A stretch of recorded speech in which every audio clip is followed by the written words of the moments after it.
And welcome into the Rob and Kale Show. I'm Rob Sanders. Thanks for joining us this evening. Come to you from Columbia, South Carolina. Well, we've had some issues today, Jackpot. An active shooter on the South Carolina campus. Hopefully they're getting that squared away down there. Sad when something like that happens. I told Man. our boy Tiger Red Devil earlier. He sent me a text message and told me about it, and I had already seen it on the Channel 4 Right. some alerts to my phone, and I told him it was probably Ian Shefflin driving around drinking beer in his Tahoe and shooting his hunt rifle at somebody. Well, I wasn't making mockery of it. I hope nobody gets hurt down there. But Yeah, I do too. But he couldn't hit water if he fell out of a boat with his hunting rifle, from what I understand. So, no, it did say that it was all clear or something. So I guess that was. Yeah, well, I haven't checked the news in a minute. The wife said somebody said it may have been something with an umbrella. An umbrella. What? Oh no, I don't know. It was a gun shaped umbrella. Look. I'm not making this up, brother. I mean, I don't. I know it was on the damn news. I saw it. Yeah. So, but what a mess. Hopefully nobody was hurt. Yeah. All right. Anyway, Jackpot is in the upstate. We have gone through week 0. Jackpot. I'm going to go ahead and put the list up here for the updated standings in the Calloway's Pick'em Challenge. I got to show you some of this, Jackpot. I mean, you've seen these. I didn't get any. I did get an email that somebody, and I didn't get it answered back. I'm sorry. Somebody said they clicked on our website link and they couldn't. There was nothing there to make picks on. I don't know. I can't. Well, whoever that is, nobody demanded their money back, so I guess we're all good. Yeah, should have had a shit ton of entries. I don't even have a final tally yet on our dollar amount. But I'll do that. But somebody sent me some money just a while ago, and remember, they can still sign up. Right. And you're just going to be behind these folks, but it's a long season to make up ground, and we're picking 11 games a week, so you can do that pretty quick. Well, sometimes we do 12. Like, it depends. Yeah. The contest is fluid. Let's leave it at that. Right. We've been known to stretch the limits a bit.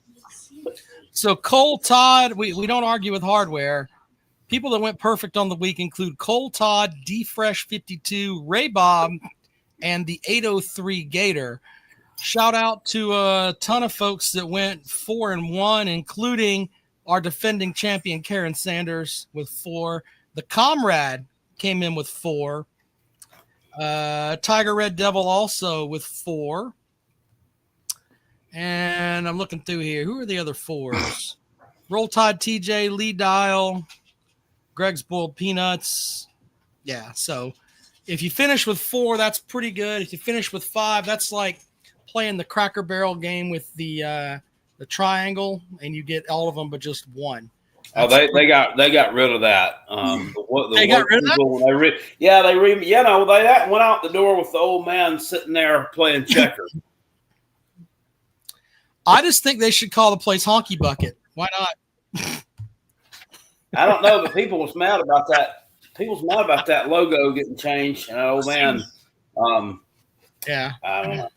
I think it's. I ain't gonna comment on that. I ain't gonna feel. Well, anyway. But Jackpot, the first South Carolina stream is coming up in 7 days? Pretty much 7 days. In 7 days, if Virginia Tech jumps out to a 3-0 lead, I can assure you that my co-host is going to offend some damn body. It's going to happen. Make sure that you check out the Carolina Jackpot live streams coming up. We are a week away. All right, So what did we learn from these week 0 games, Jackpot? Anything stick out for you? Well, teams need to be prepared to play in the rain when they go to places that they know there's going to be rain at.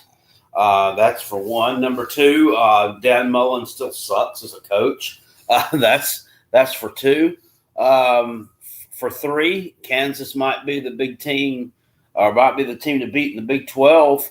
I don't know yet. Western Kentucky is a team that's boring. I didn't watch a snap of, unfortunately. And Stanford is probably the worst power conference football team that I've ever had the pleasure of watching. Well, here's what I got. The first, and this happened in a couple of games where they charged teams with timeouts when you're faking injuries. Did you see that? They charged a couple of teams with timeouts in a couple of the games that I saw. So the folks at Tennessee, man, with that gimmick offense running up to the line because you don't have the offensive capability to block anybody and just trying to find a quick out, you guys are going to shine this season because they won't be able to stop the clock. So yeah, I did see that. What was that in the Iowa State game? That was in the Iowa State game. It was also in the Hawaii game. Happened there too. Will Eubanks says Stanford might go 0-12. There's no might to it. Did you watch any of that game? Yeah, I watched a good piece of that game. And, they are. Oh my God, that fucking quarterback. That quarterback is horrible, man. Yeah. And I'm like, where did they find this fucker? I said, did somebody go and pull him in off the street? Did they find him down at the local YMCA before the game and give him a helmet and say, hey, man, we need some help? Now, look, no, he actually has valid stats. He was the quarterback at 2022. He was the starter at Oregon State for the Bees. Yeah. And he had some respectable numbers. So somewhere or another, he forgot how to play quarterback. This guy was sailing balls 10, 12 yards over guys' heads. He was throwing worm burners at their feet. He finished with 105 yards passing with 15 completions. He had a 3.8 yard average, sir. And they lost the ball game. Did anybody happen to catch this? I got so angry at them for losing it because I had them on the money line. They lost that ball game. The Hawaii kicked the field goal to win that game. They ended the game. Stanford still had all three of their fucking timeouts. They didn't use a damn one of them. Well, they try to ice the kicker. He didn't call a timeout when he could see Hawaii was about to drive to set up the damn for the game-winning field goal. Nothing. They didn't try to do that to conserve any of the clock. They let the clock run all the fucking way down to 3 seconds left, and then he kicks it. So there was no chance they could do anything. So this Frank Wright guy, so he's fucking horrible. Former Carolina Panther, by the way. He's terrible. He's terrible. He's awful. Completely agree with you. They had a chance, and they blew it. Rooster says the Hawaii defense is legit. Kentucky Blue Balls channel with the super chat. Billy was removed from the Cracker Barrel logo. Thank you, sir. That's pretty funny. Thank you, Big Money Ross. Yeah, I mean, I think Billy should sue. Is that pug licking the back of your head, sir? Is that what's going on? Because I just look and it's like, what is this pug? Holy shit. Jackpot's getting attacked by a pug. We're going to have some great times in here in this new little setup I've got going on. They love it here. Did you manage to get the internet figured out? Yeah, it's doing pretty well back here right now. So no problem so far. Yeah, we'll might have to do something to boost the signal with some Ethernet cables and that when I try to put another TV back here next week when we actually have some multiple games to watch. Because I only have the one TV right now. I was going to go out and buy another one this weekend, but I was like, I'm not going to worry about it because there's not multiple games I want to watch at the same time like there will be. That's why Western Kentucky didn't get any love yesterday, unfortunately. Super chat from Mike here, Jackpot. Thank you for the super chat, sir. He says, Jackpot, honest, not trolling. How bad do you think Robbie Ashford is? He's a Wake man now.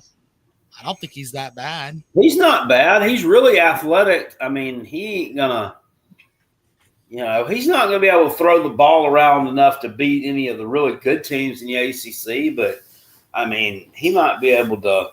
I don't know, man. He might be able to lead them to 6 wins if everything goes right and they get all the breaks. I don't know. You gotta realize you guys are, well, you know it. You guys are implementing a new offense, and you're getting rid of that slow mesh deal that Clawson kept around too long. So, and that slow mesh is working, though. It was good. You got to be honest. It was when it was working, but then Brent Venables had that thing. He had that figured out. What they couldn't do shit against Clemson.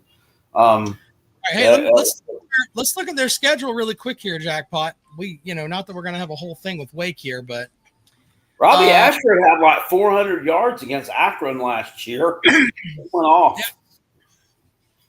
Yeah. Kennesaw State, Western Carolina. That's how they start the season. They should win those 2 games. By the way, if you wanted to go to Wake Forest for those games, you can get in for $9. Just saying. I rode by Kennesaw State University today. NC State. On my way. Georgia Tech. Oh, you got the Busch Light apple. I got a 12-pack of the good stuff today. Are you going to say that? Like, are you going to have one after every South Carolina win? No, I don't know, man. I might drink them all this Sunday. Who knows? I'm just saying, I think you should have one, and this is just a thought. Have one after every South Carolina win. Yeah. I mean, that would be cool. They'd be gone by the end of the year for sure. I might have to throw some basketball victories in there on top to make it count. But this was probably some of the first run because the expiration date on them is October 25th or October 18th. The ones I had when I had them here that I was able to buy, that expiration date was November, I think. So those were a little bit older. But hey. I was glad to get them. That was a long drive to get that, but it was worth it.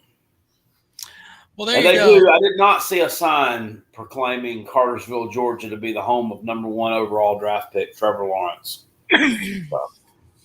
So back to Wake, they play NC State and Georgia Tech at home before they go on their first road trip, playing at Virginia Tech, and then it gets weird, Jackpot. Because after playing at Virginia Tech, they're going all the way across the country to play the Beeve. Isn't that weird? Boy, who? Yeah. Wake's going all the way. They're playing the Beeve on the road October the 11th. What a mess. Yeah, that's weird, right? Especially right in the middle of the season like that. Then they got SMU at home, followed by road games at Florida State and Virginia. Home games with with North Carolina and Delaware, and they wrap up the season at Duke. I'm going to go with 5-6 wins for Wake. Why not? Especially if Ashford goes off. I'd like to see him in that slow mesh offense. I wish they still had it because he would have tore some guys up with that shit, the way he can run the ball. Yeah, Billy said the Bushman said it was there'll be no more apple. Delivery man said it is seasonal. Maybe they'll have it again next year. I hope. What's the word on the Carolina running back? There is none. Somebody said they'd rather lick a blue waffle than drink a bush apple. We'll find if you have some that you lick the blue waffle instead of. Would you give it to me? Because I'll take it. Big Bean says, "How was it to meet Rec Talk? It was cool. I've met him before." Several times. I met him, on the Slob Cruise at Slob Olympics. But when I saw him today, we gave each other a big hug. We went meet to meet. I didn't need to know that, but thank you, Jackpot. Well, they were making fun over on Zach Smith's podcast. They were making fun of Eli Drinkowitz. There's a video of him when a recruit committed to Mizzou. He gave the kid a big hug. Like he jumped up, wrapped his legs around him, and gave him a big hug. And they were clowning on him for that, how weird it was. Zach's like, that is so cringe. He's like, I mean, what do you do when this guy that's been recruiting you, he's going to be your coach now. He jumps up in your arms and gives you a big hug. He said, and he went meet to meet too. He's like, I mean, just fucking weird. Well, that is strange. All right. We're going to open up the phones in just a second. I want to do, I got something that I wanted to talk about South Carolina, the Nike contract, because I got a hold of the contract. It's pretty interesting. We'll get into that. But first of all, two things with the Calloway's Pick'em Challenge. Let's make sure that you guys understand we're not out to screw you out of a point. Okay. We do the best that we can with it. Last night I misclicked and put UNLV as covering yesterday. They obviously didn't. Thanks to the comrade for sending me a message, but got blistered an email by some of you guys about it. Like, how are you going to fuck this up? I'm like, we had like 225 entries. Okay. Of people. Then that's not 225 people that entered it, but the number of some people put more than one entry in there. Yeah. And it's tough to, I just want to put out there, we're not out to try to screw you out of a point. Okay. That's thing number one. Let's all just calm down. I had it all fixed before a lot of you even got out of bed this morning. The other thing is you can still get into the challenge. And we haven't done this too in a bit. We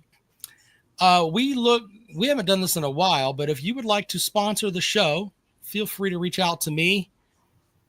rosanders1979@gmail.com. We'd love to take on some new sponsors, and our numbers show that people watch this show, watch the Jackpot stream. We would love to spotlight your business if you would like to do that.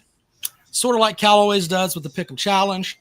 I'm putting this out there too. If you guys want the best of Jackpot, ranting and raving and bitching during his live streams, I will condense those each week and make the best of Jackpot stuff there. Be nice if we had a sponsor for that. If you want to do that, let us know. It doesn't cost you as much as you think it would. Get with me on that. rosanders1979@gmail.com. He's the business manager of the podcast. Well, I'm trying to get us some sponsors, Jackpot. Chris says, how much for sponsorship? Yeah, send me the stuff there. And Matt says, what's the minimum to sponsor the show? I mean, it's not that expensive. It's really not. So anyway, if you want to get into the program, do that. The other thing is, you can still enter the Calloway's Pick'em Challenge. Link is on the website, robinkaleshow.com. I will be sending out the week 1 form tonight via the email. I'm also going to post it on the Robin Kale Facebook, Facebook page, and on the website, robinkaleshow.com.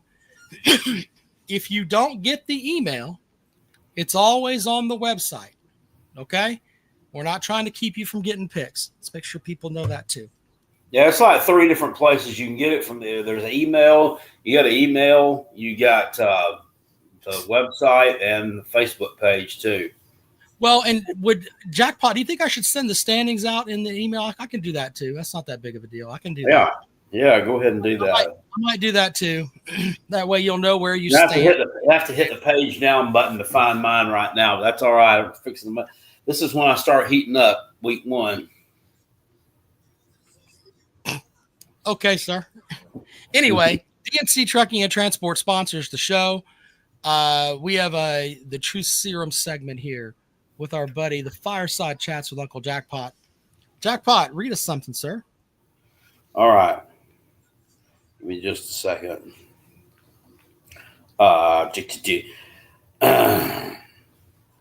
South Carolina has a losing record of the ACC since they joined the SEC. South Carolina also has a losing record of the ACC when they played in the ACC. Shane Beamer has a losing record in SEC play, but is celebrated because of 2 fluke wins against Clemson. South Carolina lives to beat Clemson. Clemson plays the game as a warm-up to championship season. We are not the same. Go Tigers. Y'all forgot to put that at the bottom of that thing, so I added that. I mean, I value the opinion of a young Joseph Hall who says that you're a Clemson fan. I mean, I know that he was raised by good parents and has a lot of good stock in him. So why would this young man lie to me? And I value his opinion. And he says that you're a Clemson fan. I'm not gonna, throw shade at this young man as he is trying to make his way in life, as he just brings out the truth about his pop. It's okay. Well, he sometimes he's full of shit. Matt says, did anyone go 5-5 in the challenge this weekend? Yeah. We got 3 or 4 of them that did. Here are the 5 for 5. Cole Todd, D Fresh 52, Ray Bob, and the 803 Gator. Ray Bob always does pretty well in here. Ray Bob does well. I finished with 3. Jackpot, I think, finished with 2. Is that right, Jackpot? Something like that? No, it's not. I got 1 right. Oh, I wasn't trying to throw shade at you, Jackpot. The only one I got right was Western Kentucky, damn it. By the way, some of the names that are in this thing this year are hilarious. My favorite are Nacho Man Ranchy Salad. Very creative, sir. What was the other one that I liked? Someone went with Pretty Toes. Yeah, Pretty Toes. I remember seeing that one. Let's see. There's some other new names in here that I thought were interesting. Is Pigskin Pete in there? Pigskin Pete is in there, yes. And there was a God, I can't remember what it was. I had it on the tip of my tongue. It's 2025 and Rob's still an idiot. Very, very creative, sir. Very creative. That's one of the names? Yes, sir. I'll show it to you. There you go. Hold on, let's make this full screen. That's not the comrade, is it? No, the comrade comes in as the comrade. There it is right there. It's 2025. The 1, 2, 3, 4, fourth one down. I see it's that long one.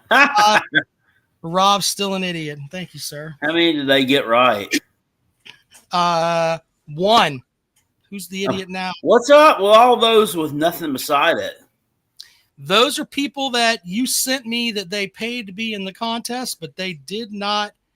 They did not pick. Oh my God. So how many of them are there that didn't pick? 1, 2, 3, 4, 5, 6, 7, 8, 9, 10, 11, 12, 13, 14, 15. I mean, it's above 20. I think 23. I mean, what the fuck? What are we doing? I don't know. Well, I'm telling you, I mean, we've sent everybody there's notifications. Everybody knows that we're picking week 0. I'm not giving anybody their money back. If you don't make that's on you. Wants to sponsor the show. I will email you after the show, sir. Thank you. Thank you, sir. Hey, look, you think I'm joking. You could be, the Carolina Jackpot live stream for the South Carolina game brought to you by whatever the hell the name of your business is. Let's say that you have a landscaping company. Yeah, well, Jackpot live stream brought to you by Cutting It Close. We take care of your patch lawn. Billy said his oldest forgot to pick. He was busy. Dude, put a reminder on your phone, like make my football picks. Everybody's got a cell phone that you can do some kind of a reminder on the calendar with. It takes 2 seconds to make your picks. I mean, it'll take a little longer than that when we have 10 or 11 games. You got to think about it for a minute. Come on now. Harvey, you can email me to rosanders1979@gmail.com if you want to get into the show. Jackpot, I wanted to mention something about the South Carolina contract for a minute. Then I thought we would maybe pick some of these Thursday games. All right.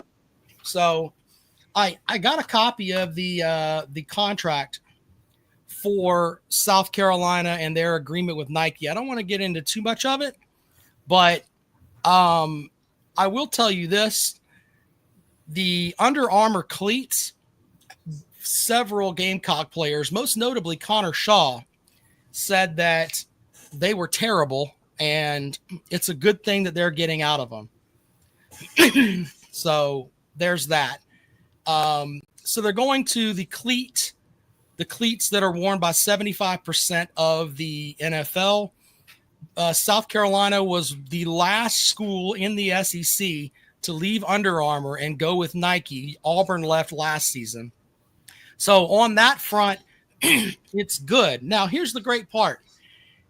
You need to walk out and when you see that your players running around in actually good football gear, not this season, but next season, you need to shake Don Staley's hand. The first thing mentioned in the Nike contract, which we know that you're a women's basketball school, but it says, I've got it right here in front of me, Asia Wilson integration.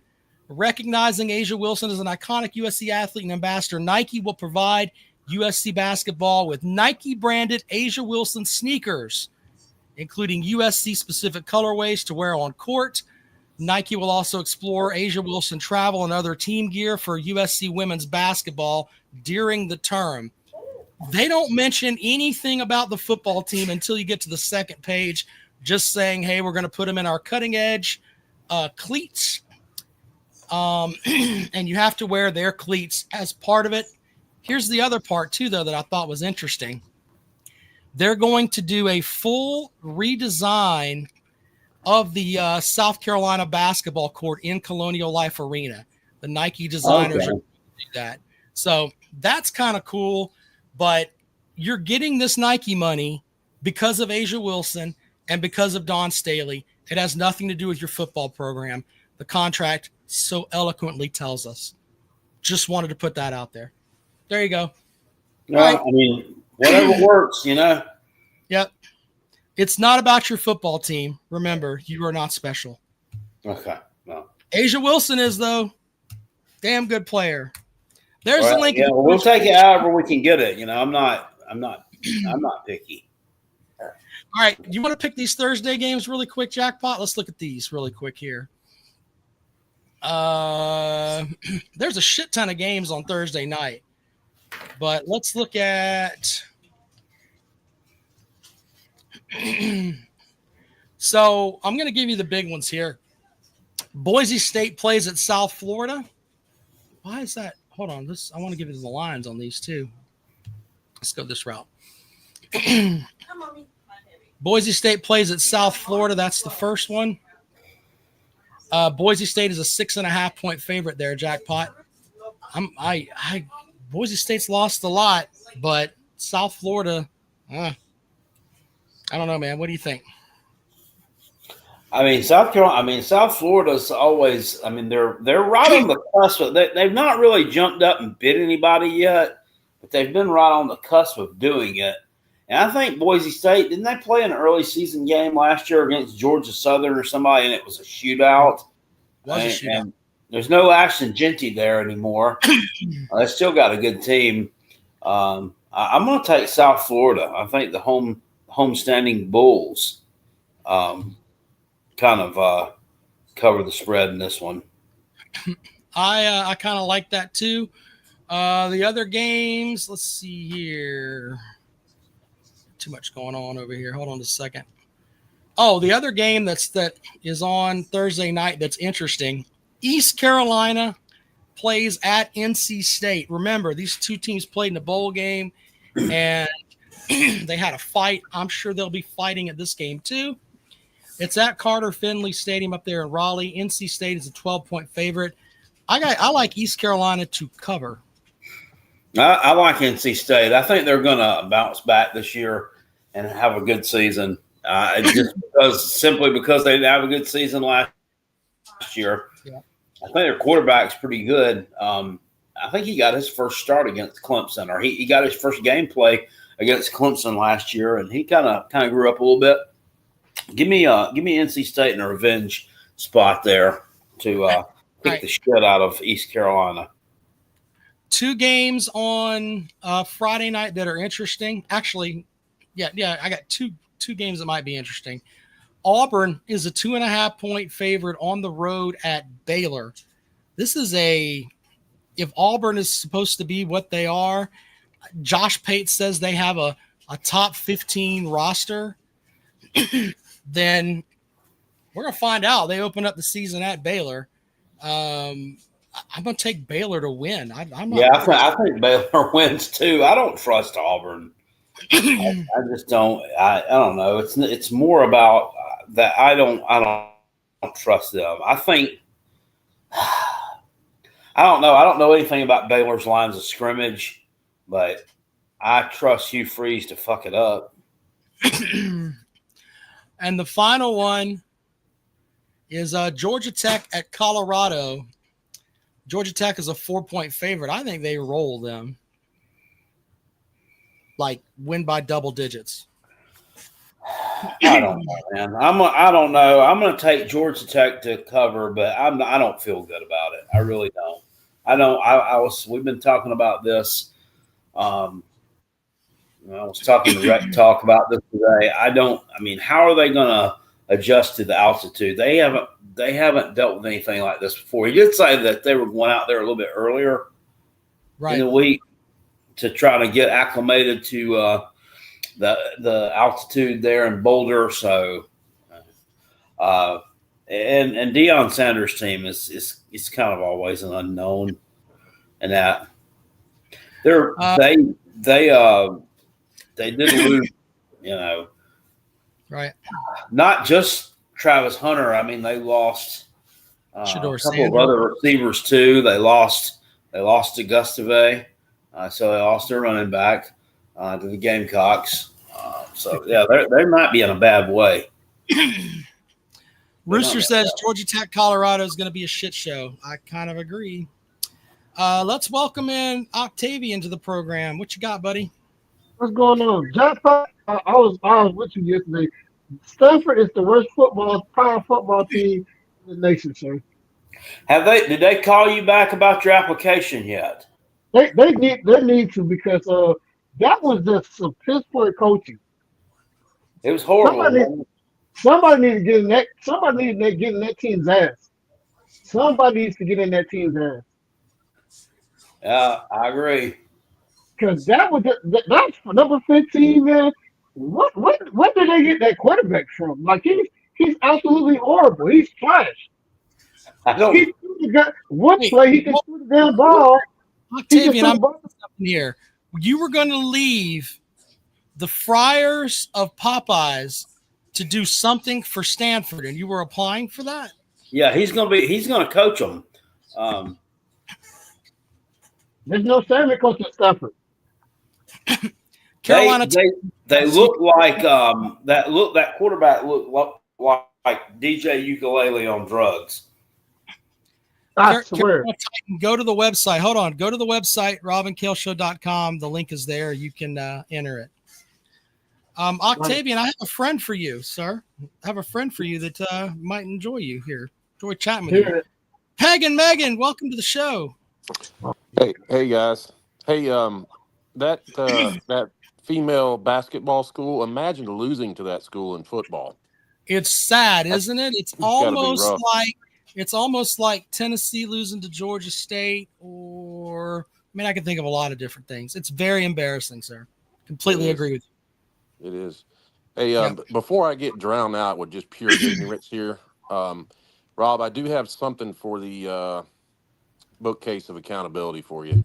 Oh, line it up. What do we got here, sir? I hate to say this, and Jackpot, forgive me. I think Clemson is national title winners this year. You look at, I'm dead serious. You look at that roster. What have you been smoking, sir? What have you been smoking? That's original. No, really, that front seven, especially, I should say front six for Clemson, because that will linebacker spot, they have that female. That there's a DEI playing linebacker there, but other than that, we're gonna add that to the bookcase of accountability, sir. Yeah, I'm not trolling there. I'm dead serious. I with your schedule, you look at how healthy you should be rolling into the playoffs. There's no reason that they can't win it with that roster. That same roster lost 3 games last year. Do you have anything that you'd like to say about It's not the same roster. But do you have anything you'd like to say about the Florida Gators, sir? Well, I mean, I could state the obvious. I could state the obvious. I figured you'd have something. I got something to say. I got something to say about the Georgia Bulldogs. They ain't making the playoffs, and they damn sure not beating us this year. Okay. That's right now. Octavian, we are all forever indebted to you just spilling your football acumen upon all of us, all these shows. We're all smarter for it. We learn so much every time you call in. We cannot. I can't wait till we kick y'all asses in Jacksonville because it's going to be gratifying to see y'all faces. Wait a minute. Octavian, you agreed that the only thing that Florida is good in, we can give you basketball because you won the national title and women's softball, but you said you weren't going to talk shit about beating Georgia or anything because you hadn't really done it in a long fucking time. We're going to beat them this year, sir. Sir, we're going to beat them this year. We're going to dominate them, and we're going to kick their ass. Octavian, I've never heard you give a good answer as to why you're wrong every year. You say the same thing every year. We're not wrong. We're going to kick y'all ass. So there is no answer. Okay. We're going to beat Georgia. We're going to beat Texas. We're going to beat Ole Miss, Tennessee, FSU. We're going to beat all of them. Octavian, do you remember Lance and Jasper? Yes, I do remember Lance and Jasper. I think he's probably dead and gone now, unfortunately. But I think that you may rival him for being the most wrong person ever to be on YouTube at all. No. You and these Georgia fans are losing the field. If y'all think y'all going to make the SEC championship. Wait a minute, Octavian. You have to give. Let's just be honest here. Peg and Megan is not coming to the program saying Georgia's going to win the national title. He just picked. Yeah, he picked Clemson. So for him, you just to sit here and just assume that he's just this dyed-in-the-wool Georgia fan, blah blah blah. He's not. He may be wrong about the Clemson pick, but he doesn't come in here with his dick hanging out saying, "Oh, we're going to win. We haven't done shit in forever," like you are. That's right. I'm sick coming here and be confident. We're the Florida fucking Gators. We're going to slap people in the face. Let's like we do Long Island this Saturday. Long Island starts. It's Gator Bait, so we're going to slap the shit out of Long Island this year. Y'all going to slap them? Yeah, I don't know, man. Octavian, we're going to beat them. You realize you're bragging about beating Long Island. Sir, we're going to beat Georgia. We're going to beat Georgia. And we're going to beat Georgia. We're going to beat. It don't matter if we beat. If you don't matter if we beat Oklahoma, we'll beat y'all for sure. By 2 touchdowns. Put that in the bookcase of accountability. Beat Georgia by 2 touchdowns by 14. Hold on, I'll add that to the banner too, sir. Hold on, let's make that work. Does anyone else realize how much he sounds like Beetlejuice from the Howard Stern show?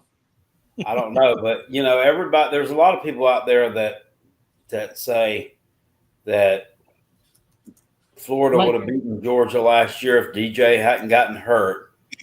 I think he was like 1 of 6 passing before he got hurt in that game. I mean, it's just insane. This is just elementary. We're gonna beat them. Jackpot, you wouldn't have been trying to throw a little gasoline on the old fire there, would you? No, not at all. Kick y'all ass.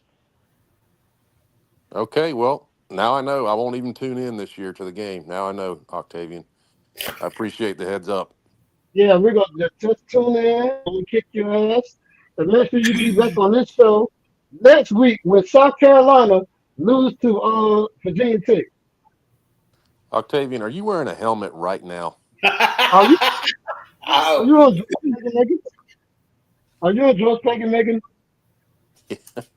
That's original again. No, Jackpot, I'll give you a couple names to watch out for, seriously, when we do play Florida. Xavier McLeod, Monroe Freeling, Gunnar Stockton, and what's the tight end? Oscar Delp? Yeah. You picking up on any similarities there or link between those players? Yeah, they all suck. They all suck. They all blow out. Hey, I'm happy for Gunnar Stockton though. I mean, he's down there doing his thing. Yeah, I was pissed about him when he decided to go on ahead and decommit from us all those years ago. But there wouldn't be any Lenore Sellers right now if he was still there. So hey, Yeah, you're definitely better off than the 45-year-old white guy playing quarterback for us. But, I just want to say, y'all gonna look at Auburn's gonna tear down the goalpost and stick it back up y'all lenses because y'all might lose to Alabama by 30. Let's be real with you. Who else you play? Tennessee. Tennessee might tear down the goalpost on y'all too. Okay, I'm writing all these down, Octavian. I'm putting them all on the bookcase of accountability. I mean, I got the one there. It's spelled wrong, but it's there. I was going to tell Octavian, writing is what you do. It involves letters, and it goes from left to right. Yes. It may be a little late for you to learn that now, but anyway, I'm writing them down. It's not late. When we kick y'all ass in Jacksonville, Florida.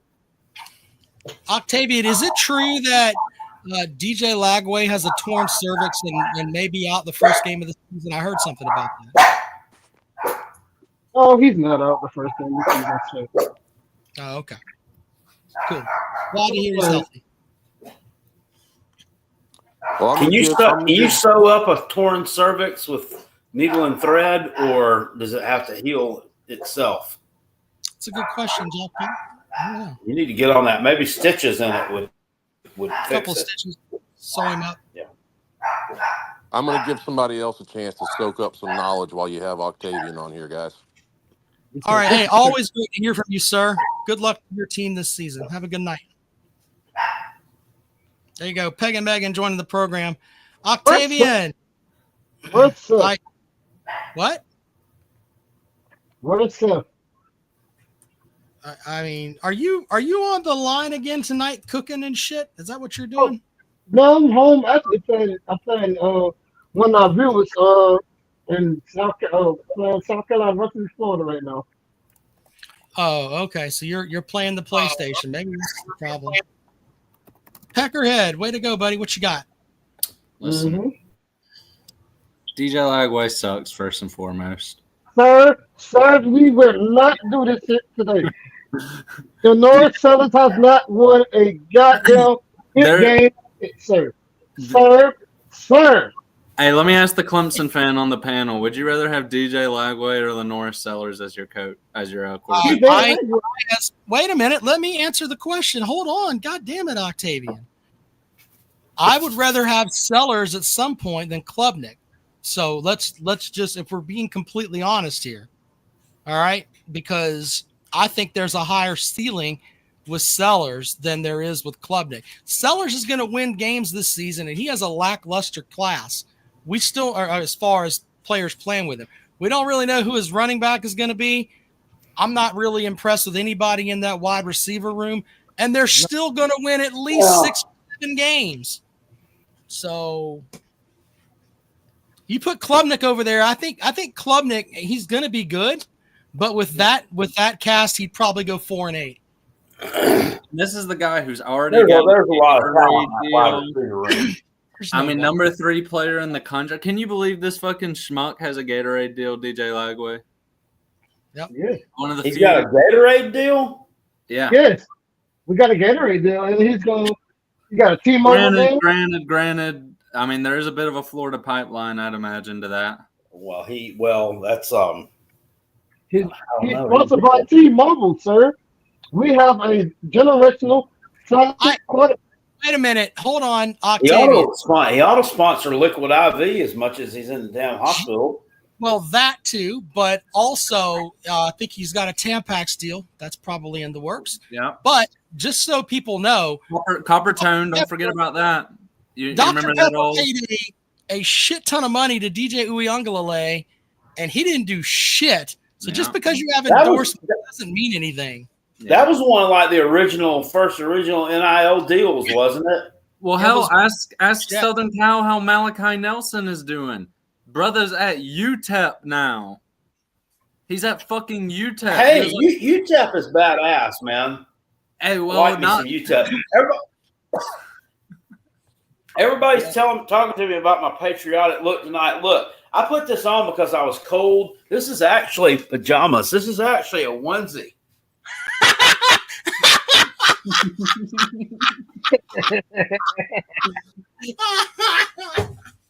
How you like me now? Does that have the flap in the back, Jackpot? So you can shit? Yeah. No, you have to take it down to shit. Oh. Hey, by the way, Malachi Nelson, 13th overall. You probably have to take it off all the way because you don't want to get any shit on the onesie. He rode the bench at Boise last year. I mean, a lot of these guys, I don't like getting these highly recruited guys. Yeah, it's happened with Nico. It's happened with DJ. It's happened with Malachi. Hell, Miller Moss was probably thought of in the same ilk as them as far as recruiting goes. I mean, you just go down the line. So many of these top guys are just failing as There's been a lot of people that have been busts. There really has. And a lot of these, like Mateer, a lot of your big name quarterbacks now, Sellers. What the hell was Nussmeier? I'm sorry.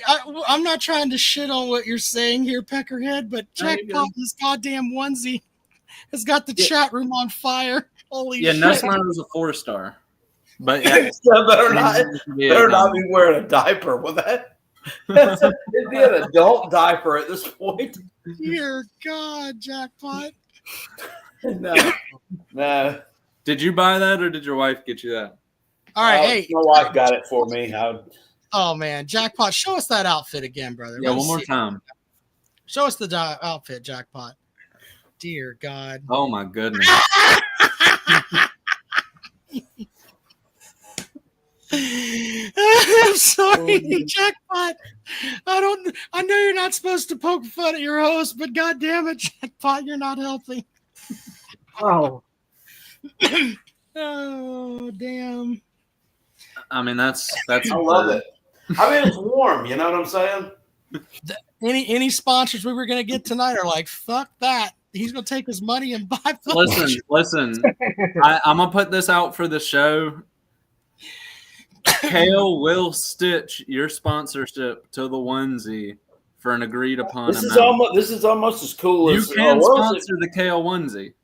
What's it? Uncle Lou had that American flag romper that time that he was rocking, that one piece thing with the shorts or whatever. This takes it up even another level from that.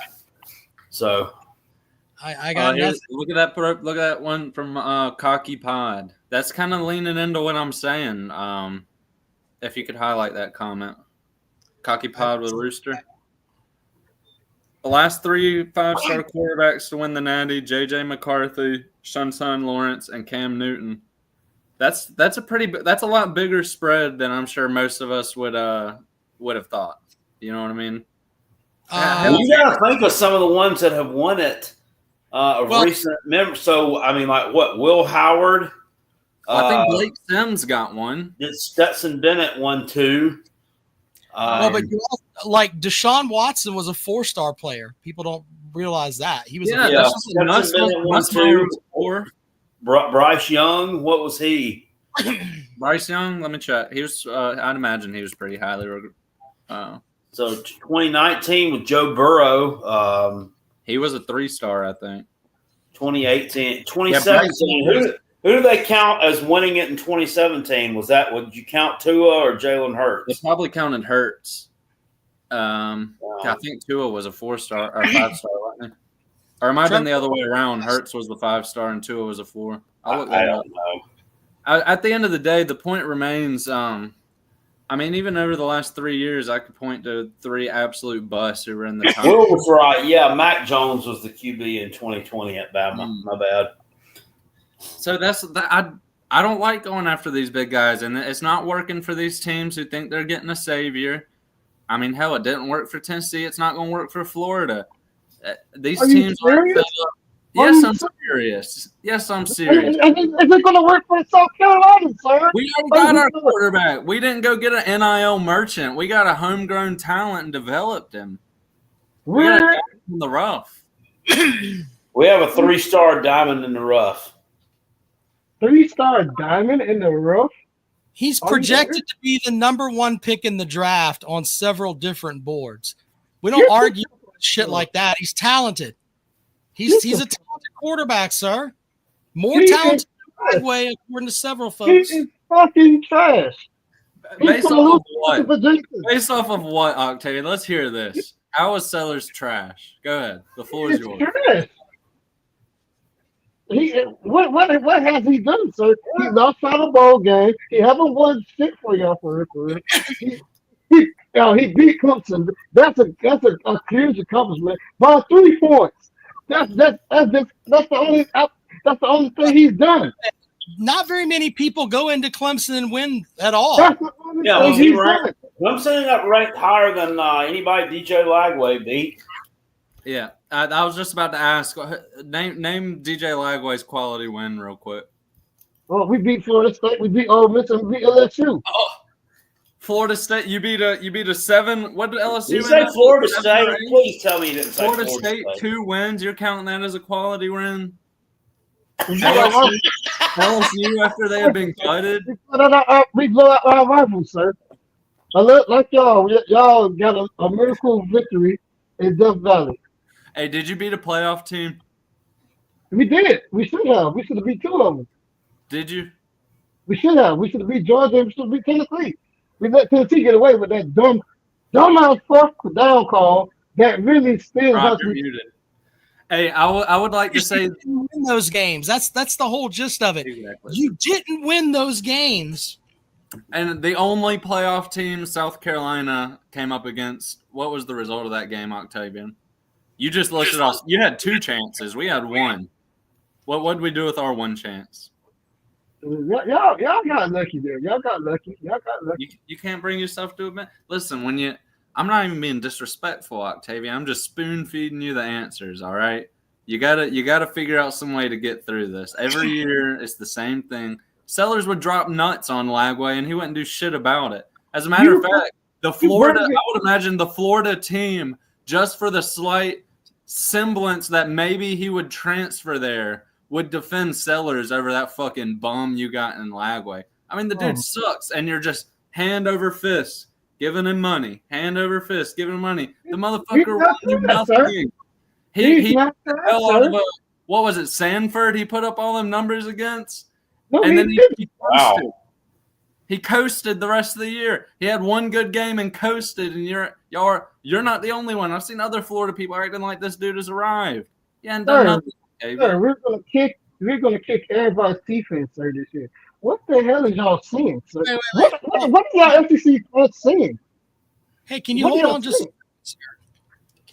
a second? He broke 200 yards passing in 2 games last season against Power 4 teams. He got 226 against LSU and 259 against Kentucky. He had games where he threw 54 yards, 76 yards, 31 yards, 47 yards. He was splitting time. Wow. Time with DJ Graham Mertz. Brother, not after the. He couldn't beat out Graham Mertz, and you want to tell me he's better than fucking Sellers? He's better than Sellers. What are you talking about? You're gonna see this. You're gonna see this season. Hold on. Wait a minute. He never even beat out Graham Mertz. He took over for when he got hurt. Octavian, he's obviously a good rushing quarterback, right? He can run the ball, right? He's no? Okay, well, I mean, he had 101 yards on the season. 46 of them came against Kentucky. He's a piece of shit, sir. Absolute shit. He would be a backup at Clemson, South Carolina. He couldn't be the backup at Cleveland. Sellers had more rushing yards in the damn Clemson game than Lagway had all fucking year, Octavian. Sellers almost doubled. Lagway's year total in 1 game against a playoff team on the road. You bring that shit to the. We'll wreck that shit. Rob, I'll look it up. I'm pretty sure Sellers after contact. I'm pretty sure Sellers after contact is over 500. Yeah, but you don't have to look that up, sir. He had 101 yards on the year. 46 of them were against Kentucky. He is trash. Total yards against Kentucky, man. That's what he ended up with. 305 total yards, 259 through the air. Total yards against Tennessee, 99, 98 through the air, 1 on the ground. Couldn't break 100 yards total against Tennessee. Would you like some more here? How about, I don't know, UCF. Total yards against UCF, 61 yards. He was playing half of the game. What the hell, man? All right, well, let's look at one where he played the full game. How about, I don't know, the Florida State game. Total yards against Florida State, 137. Rushing and passing. He is a joke. Did he play the full game against Florida State, or we're not going to talk about that? He had 137 yards against the team. Wow. 10 team. He played the full game. Yards. Cool. Matt says, they were talking. Never mind. That wasn't what I meant to highlight. But somebody said he was the Kmart version of Jalen Hurts, which that's not good because Kmart went bankrupt. Yes, Kmart went bankrupt. I was just talking about Kmart today. I can take Stafford's quarterback and make him into a Heisman contending quarterback, sir. That's how deep that Legway is. What the hell did anybody hear what he just said? Octavian, you got to go, brother. Please do not smoke crack program. What? Very good. Seth, welcome to the program, sir. Hey, how are you guys doing tonight? Good. Show, buddy. Beamer laying the pipe right there, by the way. We all noticed that. That's a bit of a I had made a comment. I had made a comment on the show. I'm gonna keep it short, and sweet, because I only got a few things to say. But I had made a comment on the show not too long ago where I thought that Clayton White is the GOAT. Well, you guys had a little bit of a rebuttal to that. So my stance is that I think that Clayton White's one of the best assistant coaches in the entire nation, and I can tell you why. But I'd like to hear why you think he's not. Because he's not. They had a really good year last year with a bunch of seniors and upperclassmen. But I mean, prior to that, our defenses haven't been the greatest in the world. Now, I'm not saying that they might not have a good year this year, but I got to see a little bit more from him than just 1 year.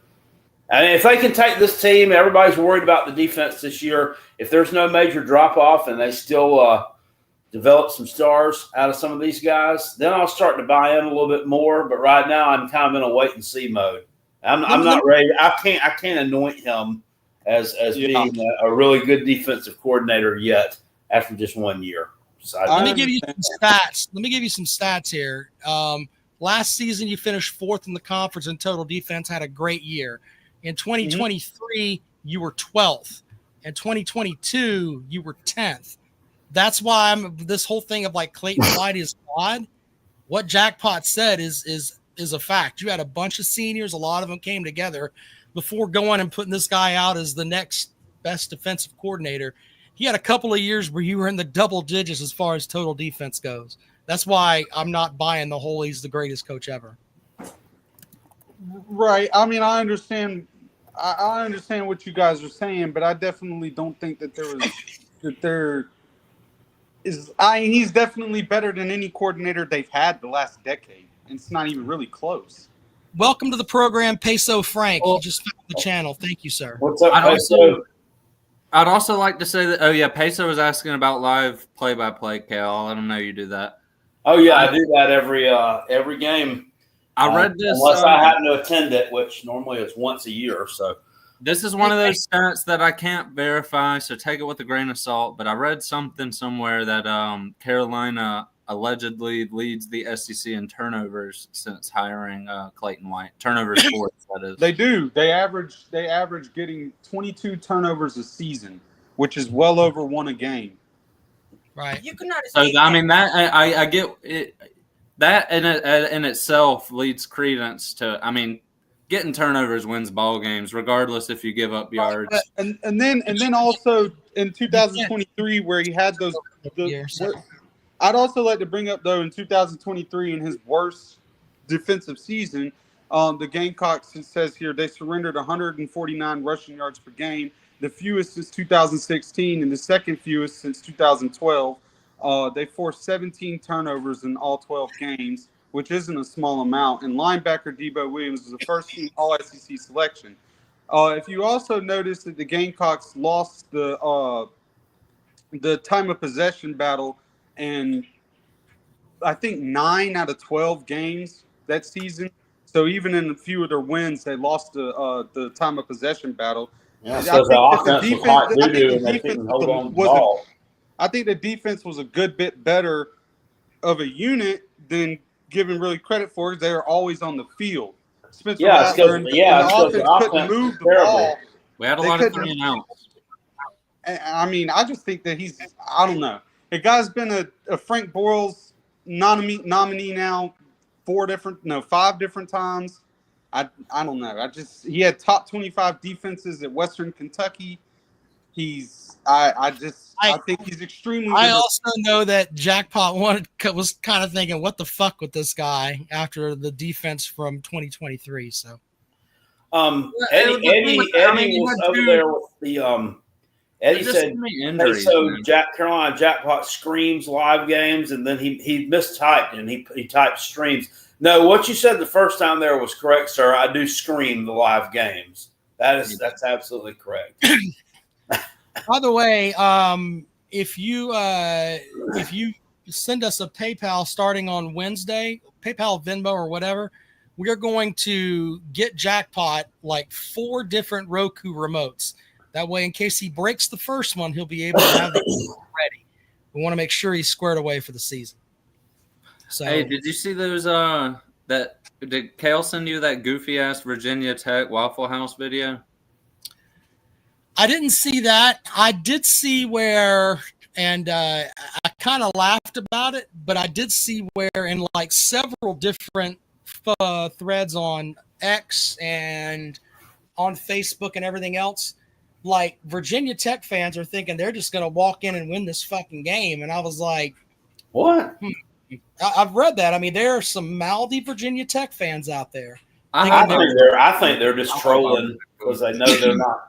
They don't stand a chance. They got an undersized D line. Fucking Kyron Drones he's terrible. Didn't live up to the hype at all. He's not going to. He has better stats than DJ Lagway, sir. I looked that up. He must win. He has better stats than DJ Lagway, so he's not terrible. But you're losing Tootin. I mean, Tootin was the heart and soul of that team. Who the hell's replacing the production from Tootin? I mean, come on. Nobody. I think I was listening to a matchup preview. I want to say they're losing like there's something absurd. Like it's this channel, Peso. Same channel here, buddy. Yeah. That show, Rob, there's a Ruffino and Joe show. Have you ever heard of that? That's on YouTube. I have. Mm-hmm. Yeah. I watch them sometimes. I didn't like them at first because I didn't like the way they were shitting on Diego Pavia. But now I like them because they were giving the Gamecocks some love. And the one guy, Joe, said that he's like, dude, they previewed that game. And he's like, I think I'm going to make this one my lock of the week, that South Carolina beats them by double digits. Way to hang your balls. Confidence in Virginia Tech to do much of anything. Yeah, I saw one guy. A 9-point favorite and saying they're going to win by 10. Way to hang your balls out there. So they're favored by 7.5, motherfucker. Y'all think because Beamers came out, this is what one guy said on a video on a match on one of those previews is an interview. Beamer came out. It's like, I love Virginia Tech. I grew up there, but I'm always going to be known as Baby Beamer, never Shane. Do you think he goes in there and just fucking lays one on him and tries to run it up and be like, know my name, motherfucker?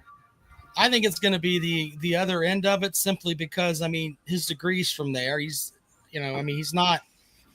I mean, look, I think I don't think he's going to try to run the ball in the end zone. South Carolina's up 37-3 in the fourth quarter with 20 seconds to go. I think he's got a lot of respect for Coach Pry. Right. Coach Pry? I didn't know. Why the hell would he have respect for Coach Pry? He was a grad assistant there when Shane played there. Oh, I didn't know that. Yeah. Welcome to the show. He's a little older than Shane. Billy, welcome to the show. I'm sorry, go ahead. We didn't talk about this coach, Rob, for Carolina, Coach T-Rob being in the hospital right now. I don't know how that kind of – now, I hate to even talk about it because, the guy's in the hospital and the guy died he got in a wreck with. I mean, that sucks. And that's gonna mess it with him mentally, I think, a little bit for a while, probably. I didn't want to bring that up because the man's still in the hospital, and I just says the other guy died. And but not having him there when you've got a brand new put together defensive line and their first live game action, that's gonna be a challenge. So I think it's probably a good thing that they brought old Jeff Collins on staff. Now you got somebody that's kind of a backup that can step in there and help work with these guys. And you got Sterling Lucas, who takes care of the defensive ends and stuff. I guess he'll work with these folks. I'm not really sure how that's going to work. Well, first of all, I want to welcome Billy to the show. Billy, are you upset they took you off the Cracker Barrel logo? No, but I will tell you, as a 70-year-old white man, that word cracker offended me. Hold up, wait. That word, how old? How old? I'm 70. Damn. The word cracker offended me for years. Older than your grandpa there, Peckerhead. The word cracker offended me for years. But back, I want to hear Andrew explain me this thing about we don't want top recruits. Yeah, I don't want a quarterback anywhere near the top 10 based off the current track record. I don't. They're not bought into your school. All of them are just NIL merchants. That's my thought process on that. I don't want them. I don't want to deal with the headache. I don't want to get a guy that I'm gonna pay $3 million and he's gonna fucking suck or leave. Nico would be the most obvious example here lately.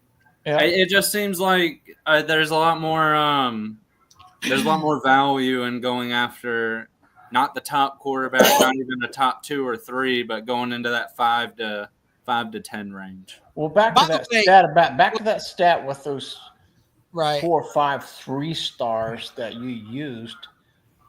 Tell me. Well, you don't even need to tell me. I can guarantee you, the teams that they played on when they won natties were in the top 5 in recruiting. Yep. You take that to the bank. No, you can take that to the bank. So you can say, well, we don't want a top 4 or 5-star quarterback and feel good about it.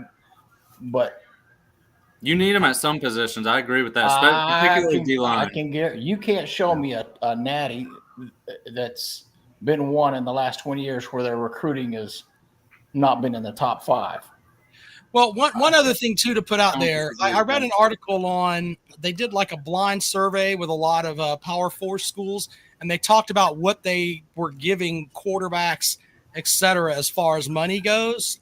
The guys that are making the $8 million a year and stuff like that, I think that takes away from your NIL value. If you can get a guy for $1 million or $2 million or whatever, and you're able to spread some more of that money out, whereas you could spend some more with your defensive line.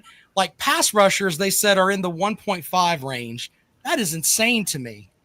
Yeah.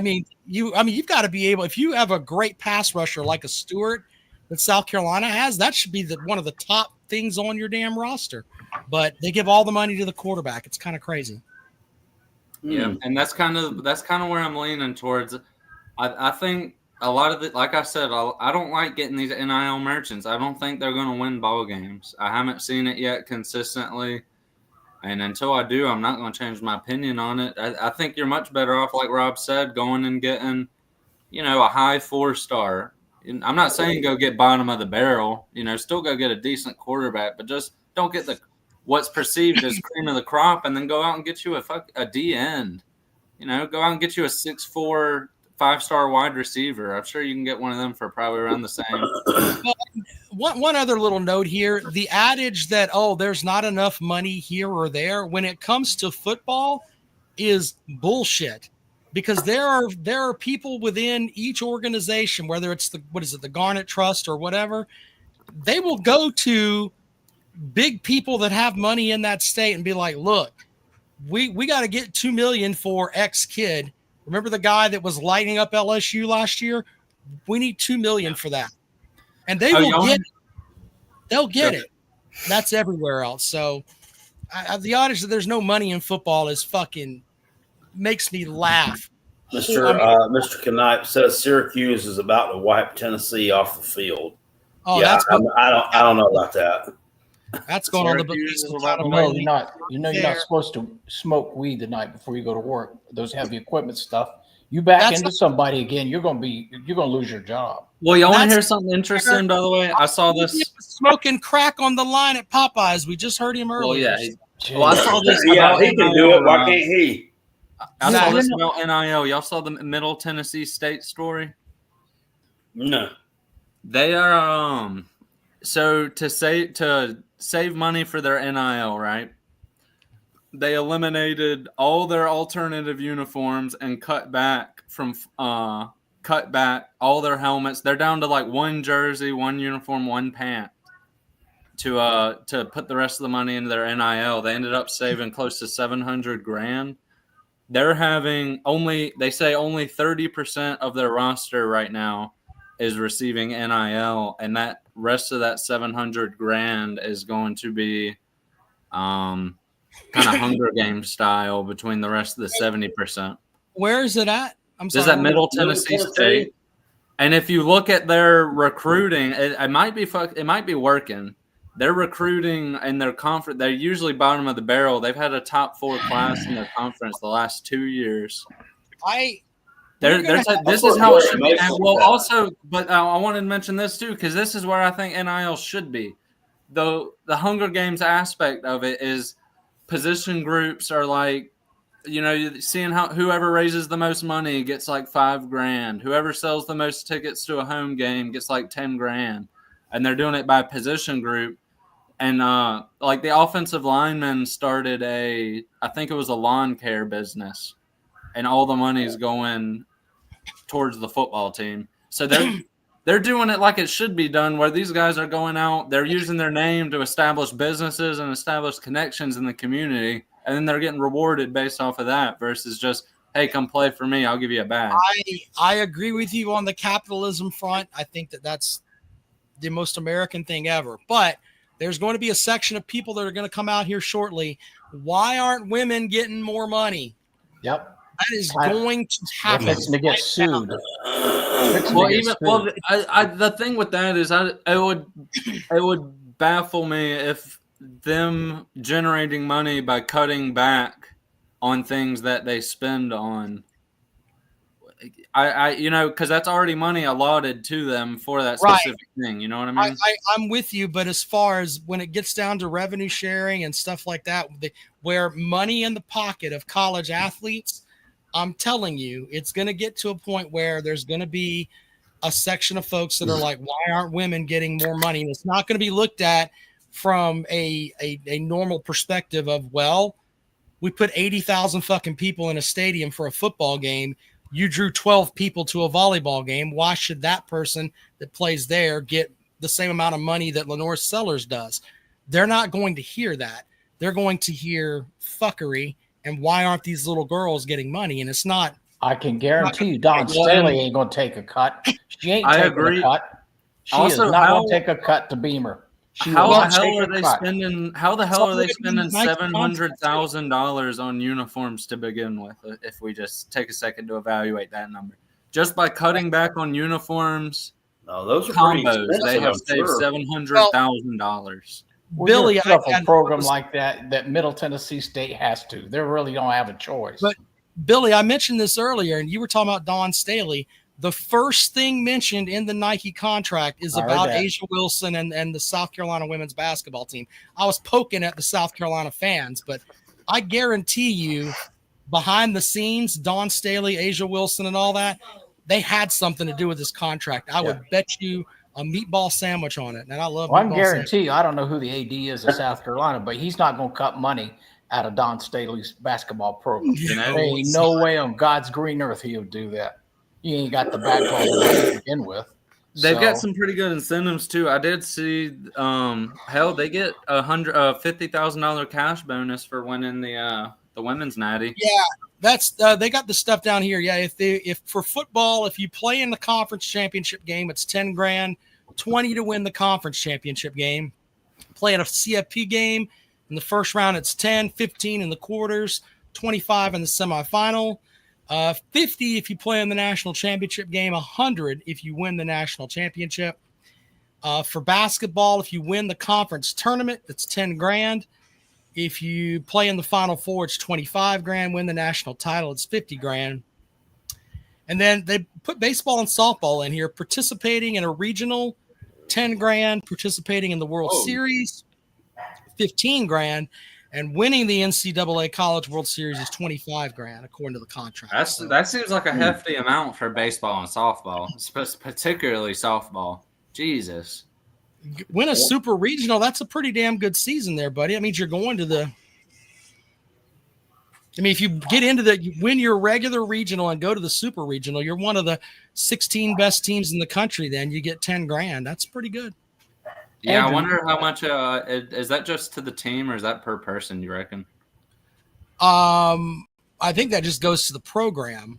That's what the program gets. So another thing I saw, by the way, and Kale, you might be excited about this. Billy, you won't, because you hate stuff like this. Part of the Nike deal was a minimum of 3 jerseys, which really it's 4 because they say a minimum of 3 jerseys as well as a special alternate. So really they're guaranteeing 4 jerseys, but that minimum of 3 tells me we could have some color combos coming down the pipeline. Well, your jerseys will look better. I mean, let's just be honest. The Under Armour crap is crap. I mean, they had you guys out there and it just, I know like the players have been on the record with how bad the cleats suck, and Connor Shaw said that it really fucked up his ankles and all that shit. So at least they're getting in some good stuff. So, yeah, and I do have to think. I know you say, and I do believe you when you say that Don Staley and them helped a lot. But I also think Tennessee switching to Adidas helped because I mean, you take a major brand losing an SEC footprint. That's a big deal. I wonder if behind the scenes. Oh, and we got one other thing to get into, by the way. I wonder if behind the scenes that the SEC offices were like, listen here, motherfuckers, we're going to get Under Armour out of here. Auburn kind of slipped away. Tennessee going to Adidas. South Carolina now with Nike. I wonder if there was an edict of, hey, we don't want this bullshit in our conference. I bet there was some of that. Wouldn't surprise me. I wouldn't doubt it. Did anybody see that Kansas State athletic director? I guess before the before the Aer Lingus football classic, talking about Iowa State, they were going to wear the road uniforms. Iowa State was, and he made some kind of comment that you didn't know what kind of helmet or pants combo they would have on because they have about 5 or 6 different color combinations because Iowa State wears black sometimes. Like, I mean, I guess that was supposed to be a shot at them or something. And then they go out there and take a huge L to them.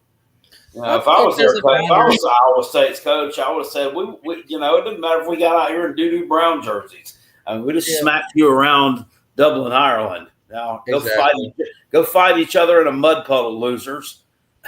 Yeah. One other thing too. Kansas State's worn black shirts before too. I know they have. They have. So, that make no sense. So, seeing Jay Shippus in the chat reminds me. I showed this off last night when I did the live stream. Rob, have you ever seen that before? Let's see. What is that? That is. Oh, it's a skunk hat. Yeah, it's a vintage. That is 1994. 1994 or 1995, not really sure which. Albany Polecats single A baseball team, minor league baseball team hat. I got that from Goodwill a couple of years ago, because I had one of those when I was younger. And he asked me how I got that or why I would have had that when I was younger. So apparently when Jay Shippus was in high school, he had a class in 10th grade with the mascot of the Albany Polecats. He said the costume was hot as hell. Anyway, they played the Spartanburg Phillies one time. They were in the same league with them, and I thought that uniform and that mascot was cool. So I just called them up and asked them how can I order one of those hats, and they sent me like a little leaflet that had the prices for the stuff that they sold at the little store, I guess, at the stadium. And I wrote them. It was either a check or I sent them a money order. And yeah, they sent me a ball cap. So, well, one other thing, Jackpot, we kind of didn't go over, but I wanted to tip my hat to the SEC for 9 conference games. Good for you. And the adage of telling the athletic directors, hey, you should schedule another Power 4 team. You know what? That is something that is going to the other conferences, they're going to do that.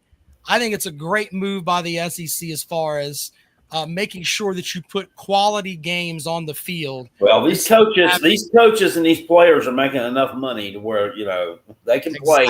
They can play another conference game. Yeah, and the thing that pisses me off is you got so many fucking teams that intentionally schedule these bullshit schedules. I mean, South Carolina, I just pulled it up. For the next, I think, 6 years, we have 2 Power 5, or Power 4, I should say now, 2 Power 4 out-of-conference games scheduled. No, it's up to 2030. Oh, no, up to 2031. We have 2 Power 4 non-con games scheduled. But you can't find that on it. Most, I'm not going to say any. I'm sure maybe somebody in the SEC is doing it. But nobody's adopting that mentality. They just want to get the softest fucking schedule, and maybe now they won't have the opportunity to. So I'm happy for it. It's going to take away things like people dropping games, etc. That doesn't make any sense. Yeah, it's going to be great. Fireball says, anybody see the Kansas State quarterback dad and brother fighting after the game on Ireland? Yes, I did. Yeah, they were fighting in a mud hole. Dad and brother, were they fighting each other? Yeah, they were fighting each other. Avery Johnson, the quarterback, and his father, they got in a fight, and they were rolling around on the ground in a mud puddle out there outside the stadium in Dublin. It had to be it looked like the sun got the better of him. I don't know, but regardless, can you imagine being Avery Johnson? I mean, you just lost a game. I mean, where you played your ass off, but you didn't play well, and you're sore, you're tired, you're beat the fuck up. It was a physical game, and now you have to deal with that embarrassment. What a bunch of assholes. Why couldn't they have handled that at home, I don't know. What are they fighting over? Who knows? I didn't get to interview them. Oh, before I forget, I want to shout out to that 803 Gator guy that went 5-0 this weekend, too. Good job. Good Walk job. It Off says, I hope Georgia versus Carolina is a permanent game because of a part of Georgia's 3 games. What do you think it'll be of the Vols? No, somebody came out with a prediction from Athlon, and they predicted Tennessee's permanent opponents to be Alabama, Vandy, and Kentucky. Which, I mean, if that's their 3 permanents, then they just hit a damn home run. Might as well be. You know what it's been for 60 years? It's been Alabama, Georgia, Florida, Auburn. When they were in the thing is, you're still going to play all these other teams anyway. And that's what I'm saying. That's what I was going to tell Andrew. It don't matter who you play. Just win all your games. Don't worry about what the other team's schedule is. Win your games and get in the college football playoff. Well, did you say? Well, I wanted to mention this too about the 3 games. I get what you mean. These rivalry games are so fucking screwed. I saw on USA Today they were predicting the Gamecocks to get Kentucky, Mississippi State, and Vanderbilt. No, I don't even know when was the last time we. I saw Athlon The one Athlon had us Georgia, Florida, and Kentucky. Which so are these there's no rhyme or reason? If Florida gets their shit together, I mean that's going to be kind of tough. Well, by the way, I figured maybe there's some insider information. I guess it's just all opinion. I mean, I saw one guy had Texas on there. You remember the great South Carolina-Texas rivalry, Kale? I'm sure you could tell everybody about that. That's not going to be a permanent rivalry there. I mean, I think South Carolina will end up with probably I would venture to say it's not going to be Georgia. It's probably going to be Kentucky, and that's the only one I think that they'll have for sure there. But, I mean, maybe they'll go back to win, and you'd have Arkansas as one of those teams. You used to play Arkansas. Why would it not be Georgia? Because Georgia has Alabama. Georgia has Florida, Tennessee, and Auburn. I'd bet you. They'll put Georgia, South Carolina before Georgia and Tennessee. Yeah. They'll have. I think they'll go with those three first: Georgia, Tennessee, and Auburn. I think that'll be their three. I think it's going to be Georgia's going to have Tennessee, Auburn, and South Carolina. I mean Auburn, Florida, and South Carolina. I think Arkansas is poised for a great year this year, and I think they know it. Arkansas. What? They put out, I think that a little, and kind of like last year, Eman Worry said, "Get your popcorn ready for this defense." Yeah. Nobody saw it coming, but it was a precursor of what was to come. Arkansas State just put out instructions on how to storm the field this year. Yeah. Are you talking Arkansas State, not Arkansas? No, Arkansas. Arkansas just put out, it must have been yesterday or 2 days ago, instructions on how to storm the field. They're predicting something big this year. I think it's another, get your popcorn out comment. I think they're beating Notre Dame at home. I think that's the game they're talking about. I think they're beating the only other big home game was Ole Miss. I don't consider that big of a home game. They're not going to storm the field for that, I don't think. No. So their only real big home game's Notre Dame. I think they know something. I think they're ready for Notre Dame. Notre Dame's going to run it in raw. Notre Dame's got two NFL running backs. Arky money line, I'm telling you. If there's not an example of what or who thinks who's going to beat who, we just seen it this past weekend. UNLV was a 25.5-point favorite. Because somebody thought they knew something. No, they didn't. Nobody knows anything. Nobody knows. We can say here, we're going. You don't know. You don't know, and that's. I agree, and that's why I like the comment. Like I said, I draw parallels to the "Get Your Popcorn Ready" comment for the Gamecocks. I mean, why the hell? That just seems like such an odd thing to put out. It's storm fuming. I misspoke, fumbled my words. Field storming instructions. Well, just because you talk some shit doesn't mean you're going to back it up. Do you think Diego Pavia is really going to run Tennessee too because he said it? No, I think it's different. I mean, come on. I think it's Walk It Off Sports. Thank you for the super chat, sir. It says Georgia versus Carolina will always be a rivalry for me. He enjoyed the border bash. It should be. Well, it's Missouri's. You think Missouri gets Texas and Oklahoma for the Absolutely. Big 12? I mean, that's brutal. I think they get Texas, Oklahoma, and A&M. I think that's brutal. Great. That is brutal. Well, teams like Alabama, Auburn, that's going to be there. Yeah. Tennessee, Vanderbilt's that's going to be there. Georgia. I don't know who the SEC team is. I'm telling you, Georgia's going to get Auburn. They're not going to get rid of that Auburn game for them. No, that's the oldest game. Georgia, Florida, and Georgia's going to have Auburn, Florida, and Tennessee. That'll be their three. It's just South Carolina's kind of in that bubble. I feel like a little bit with Kentucky, where there's not like a super strong SEC rivalry. You know what I mean? We got a strong out-of-conference rivalry, but not. Jackpot, I was going to ask you this. Once every 4 years with this current schedule that's coming up, you're going to have a road game with Texas. Will you go to Texas for a game? Yeah, I would. Yeah. Nothing wrong with Texas, Texas, they should have a lot better home environment for how good of a team. Yeah, they don't even crack the top 30 in home environments. No, you're not right here. Apparently the big vagina is not a. We've talked about that. Their team runs out of a fucking uterus. You can't get around. The big vagina is not a destination spot. Wait, you haven't seen that, Peckerhead? I don't think so. I'll have to look that up. Oh, please, sir. Was it Texas tunnel? Texas runs out of a uterus. That's true. Hold on, I got the picture here. Oh yeah, here we go. I'm pulling it up right now. We'll show everyone. Let's see here.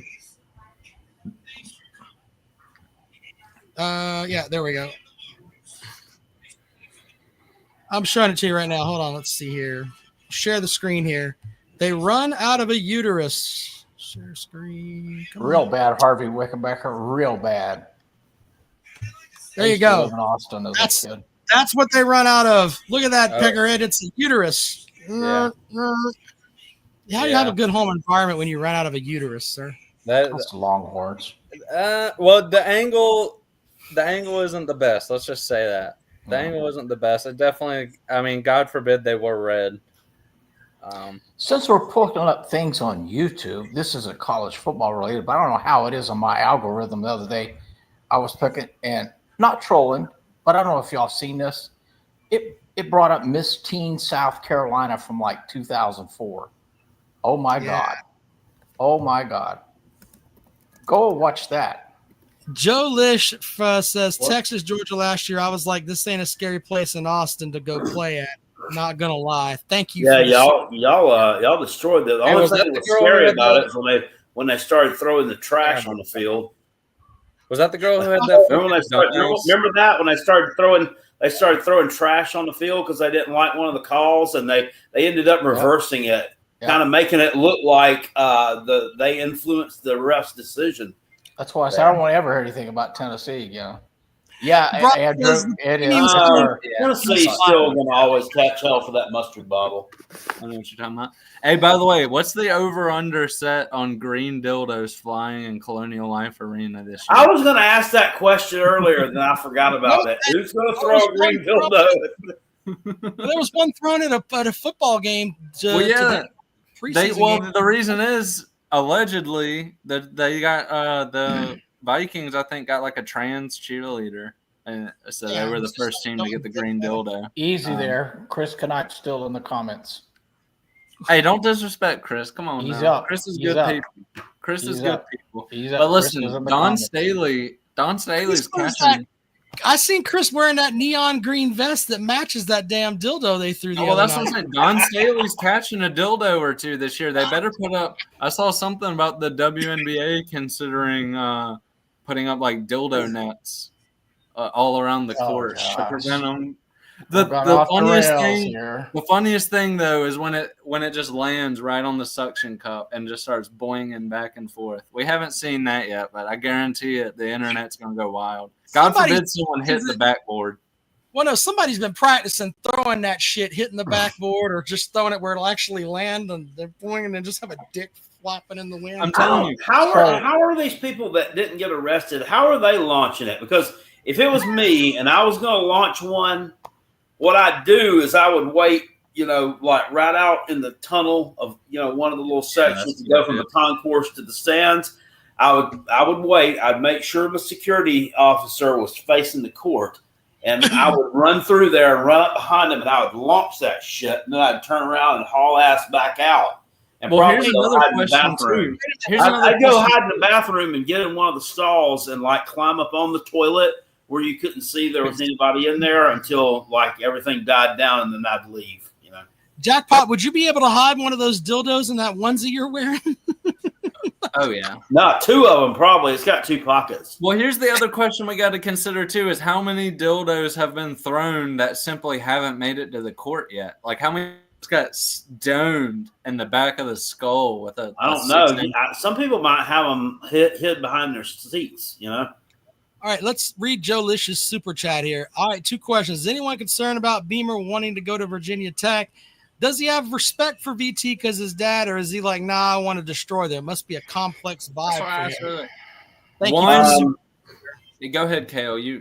I'll go after. I'm not concerned about him leaving and going there. I think he's concerned about carving out his own path at South Carolina. I don't think that he's going to leave for that job.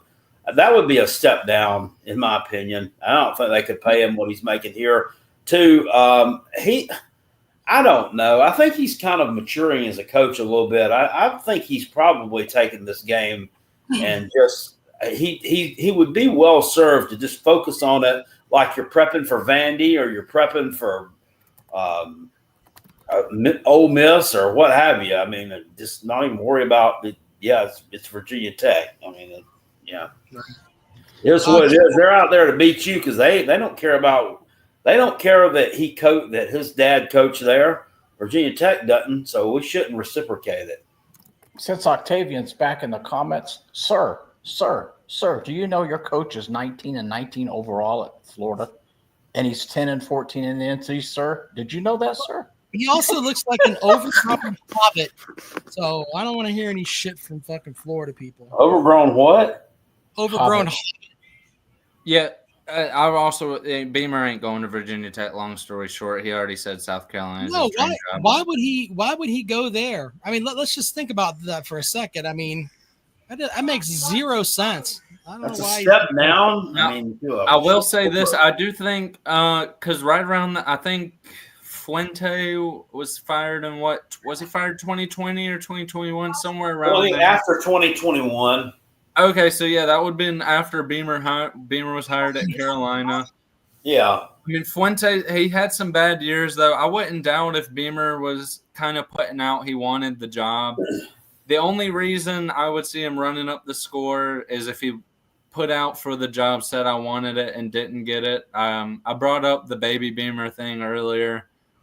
I don't think he's that petty to run up a score over that, but I do think if he tried to get that job maybe in 2020 – thinking that Fuentes was going to get fired or whatever the hell his name is, Fuente, yeah, and didn't get the job. I could definitely see that kind of poking him in the side a little bit, but there's been no news about that. I think we need to be concerned about just winning that. Hopefully, I don't know about running these. That's what the thing is. Everybody nationwide is so much more confident than Carolina fans, which scares me a little bit.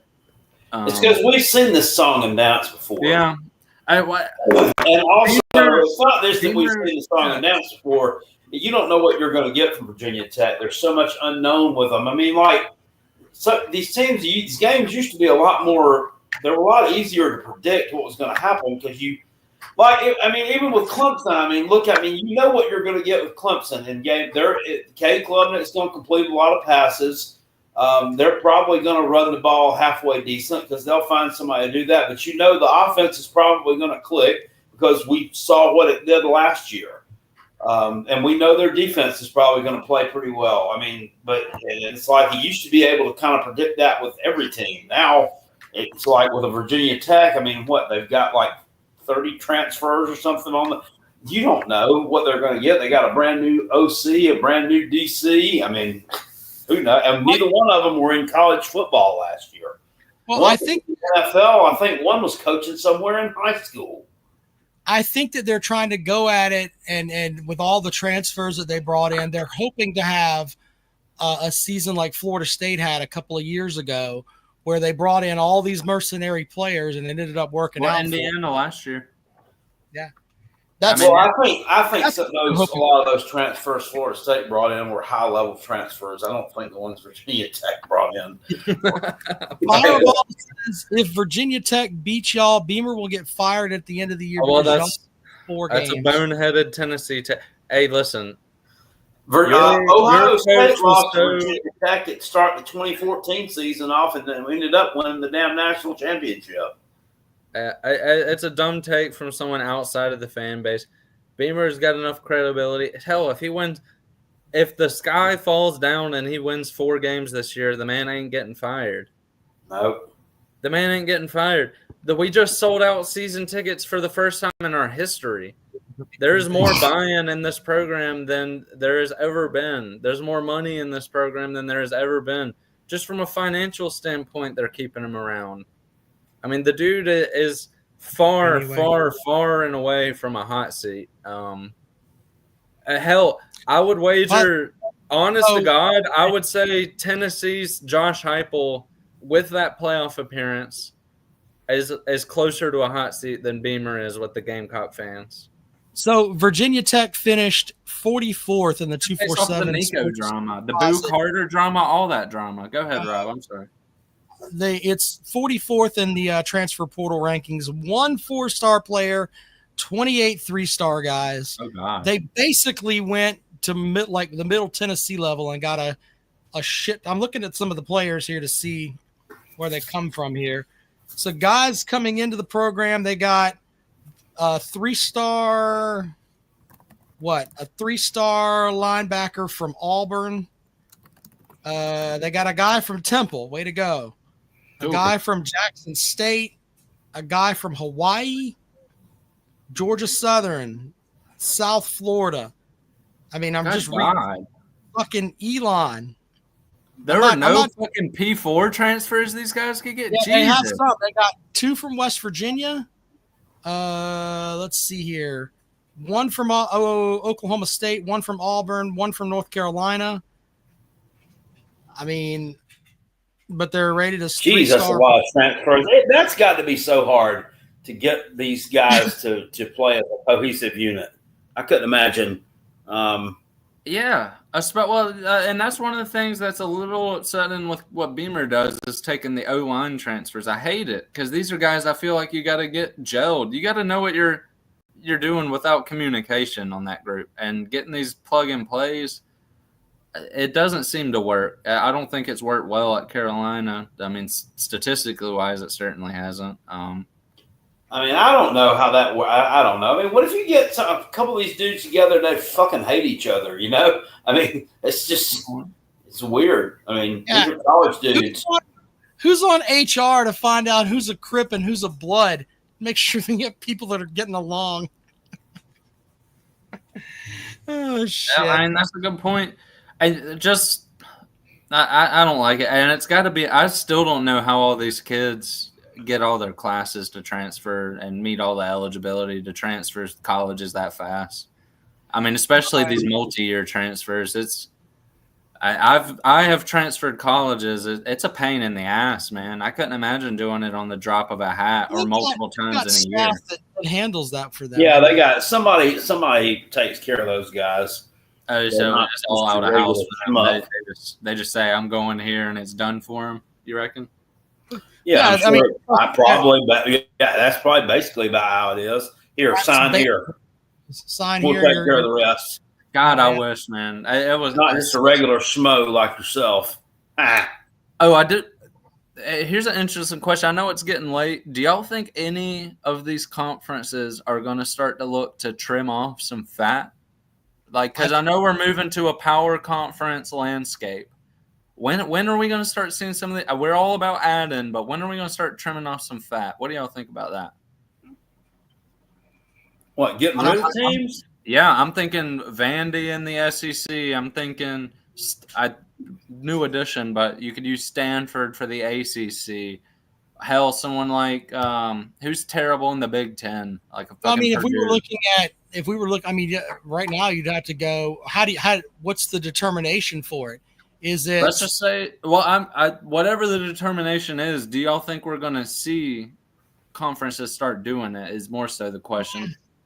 Because I don't think we're far from it with the super. I think you're going to probably have like 2 super conferences, like a Northwestern in the Big Ten. What the hell is Northwestern bringing to the Big Ten? What does if it's all about football and that's what it is all about in the end? What does Mississippi State bring to the SEC? Yeah, Mississippi State. Yeah, they got a better argument than Vandy. You're right. I mean, what do they bring? Nothing. You can keep Vanderbilt around for the academic prowess. I can see that. And the Big 12, I mean, UCF consistently, I mean, they've got a year every now and then where they're good. At least the Big 12 doesn't have too much. I'm looking at them. They don't got a real shitter. I mean, they really don't. Who, the Big 12? Yeah, maybe Cincinnati you can point at. I'm not seeing a real bad shitter this year in the Big 12. Cincinnati's good at basketball. Usually has been. I look at it from the football perspective. Joe Lish with another super chat. Thank you, sir. I was optimistic for South Carolina until I saw the end of October, early November. Mother of God. Rutgers and Northwestern have no business in the Big Ten. Sir, can I read the super Don't talk shit about Rutgers. Go ahead. I'm sorry. Please let me read this. Baffling to me. The guy spent $10 for me to read this. Let me at least read it, okay? I was optimistic for South Carolina till the end. I saw the end of October, early November. Mother of God, those 4 weeks went from a 2-loss to a 4-loss prediction so fast. Thank you, Joe Lish, for the super. Is he talking about this upcoming schedule? He's talking about last year. We didn't look. No, he's talking about this year's schedule. Yeah, no, he's got to be talking about this year. I just call it. I just say it's a challenging schedule. You know.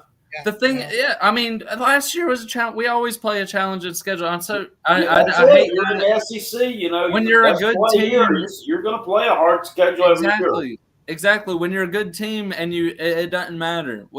If we want to win a natty, we got to be able to beat LSU. We got to be able to beat Oklahoma. I mean, you're not going to get to the natty being a team who can't beat those teams. That's how I see it. And especially in today's landscape where you can lose 2 games. Peckerhead, I've got to read the games for week 1, man. But as always, we appreciate you being on the show, sir. Take care, man. Sir. Yeah, we need to go over week 1's games. Just real quick here, we've got week 1. I think we talked about them before. I'm going to read them off. Yeah, we did, but it's been several weeks ago. I think it was before I went on my vacation to the Poconos. Right. Well, I'm going to read the games we have here. We don't have any games on Thursday or Friday night because we don't do those games, okay? It's all about the Saturday games in the challenge here. We may have to do Clemson plays Louisville on a Friday night. Jackpot and I have to talk about that because we don't – I mean, it's easier to just say, fuck it, don't put that game on there. But that may end up being the game that decides the ACC. We'll see. But anyway. Could be, yeah. That's down the road. All right, so the games this week that we have in the challenge, I'm going to send an email as soon as this program is over to everyone that is in the contest. I'm going to send that out. Does that include the people who didn't pick? Yep. If I have an email address for them, they will get an email tonight. Okay? That's going to be right there. It's also going to be on the Rob and Kale website. Here are the games. Ohio State. And any of you guys who are watching, and any of you who are watching on Facebook too, if you know any people that are in this contest or you got them in this contest, share this information with them. Because I hate that somebody spent $20 to get in the contest they don't know how to make picks for, and it's that simple, you know? I've made videos and after video on the subject. There's even a tutorial that Rob did a couple of years ago. I got to pull that back up. I've got it saved somewhere. I can link that in the description of my videos so that people can watch that. But he made it really simple. His explanation of it there, and it hadn't changed. So, all right, here's the games we got. Texas at Ohio State. Ohio State is a 1.5-point favorite. Syracuse playing Tennessee. Tennessee's a 13.5-point favorite there. Alabama's a 13.5-point favorite over Florida State. Mississippi State at Southern Miss. Mississippi State is a 12-point favorite. Coastal Carolina at Virginia. Virginia is a 12-point favorite. California is at Oregon State. Oregon State is a 3-point favorite. TCU at North Carolina. That game is on Monday night. North Carolina is getting 3 at home. Notre Dame at Miami. Notre Dame is a 2.5-point favorite on the road. The Cale Hall shitter for the first game of the season is Temple playing at UMass. Temple is a 2.5-point favorite on the road. And then, of course, we have LSU at Clemson. Clemson is a 4-point favorite. And Virginia Tech and South Carolina neutral site. The line that when I made the form had South Carolina as an 8-point favorite. Line may have dropped to 7. We're going to keep it at 8. By the way, standings will not be updated until Tuesday morning. Yeah. The reason being is we have that game on Monday night, and we're going to make sure all the games are in the books before we update the standings on Tuesday morning. Now, next week's games, we will have the sheet sent out to you on Tuesday night, okay? You got to make sure you keep track of your email, get your picks in. If you have any issues, reach out to me at on Twitter at Rob Sounds Good, ROSanders1979 @gmail.com. If you don't get your picks in, it's your fault. You'll have all of them no later than Wednesday morning. So you've got 3 days to make your picks. If you don't get them in, we're all adults here. It's your fault. Fair enough? There we go. Sounds good to me. All right, Jackpot, it's been a great show. You want to sponsor the show, get with me. We'll figure something out. I'm going to email whoever emailed me earlier. We'll talk to you about that. Thank you guys for checking us out, and we'll see you later on. Thank you.